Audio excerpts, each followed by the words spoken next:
आज 10 अक्टूबर 2024 को राष्ट्रीय शोक दिवस घोषित किया गया है।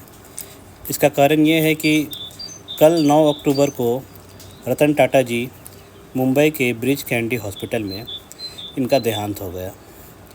रतन टाटा जी किसी पहचान के मोहताज नहीं हैं, बहुत ही बड़े उद्योगपति रह चुके हैं।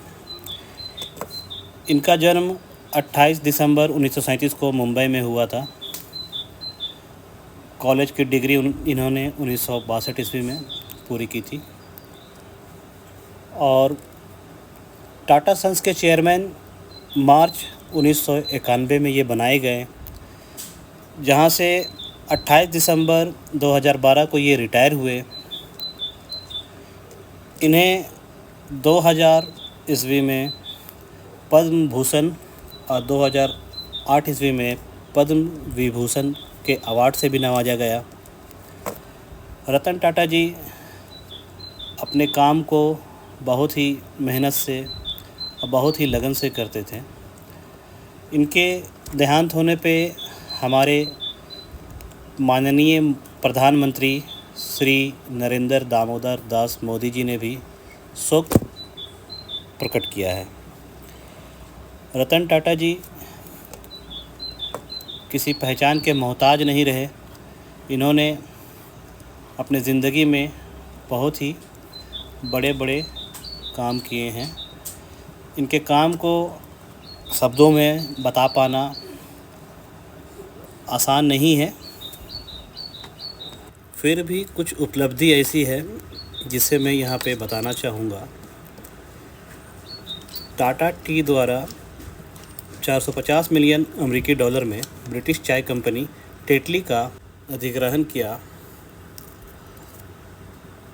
यह भारतीय कंपनी के सबसे बड़े अंतर्राष्ट्रीय अधिग्रहण में से एक था। वर्ष 2007 टाटा स्टील ने 6.2 बिलियन पाउंड में यूरोप की दूसरी सबसे बड़ी स्टील निर्माता कंपनी कोरस का अधिग्रहण किया। यह भारतीय स्टील उद्योग का अब तक का सबसे बड़ा सौदा था। वर्ष 2008 में टाटा मोटर्स ने 2.3 बिलियन अमेरिकी डॉलर में प्रतिष्ठित ब्रिटिश कार ब्रांड जगुआर और लैंड रोवर का अधिग्रहण किया। यह सौदा टाटा मोटर्स के लिए एक बड़ी सफलता साबित हुई और कंपनी का इंटरनेशनल ऑटोमोबाइल मार्केट में मजबूती बढ़ गया। रतन टाटा जी को बहुत सारे पुरस्कार से भी नवाजा गया।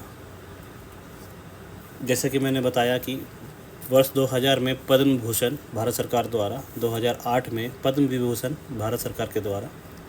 विदेशों में भी काफ़ी नाम रहा।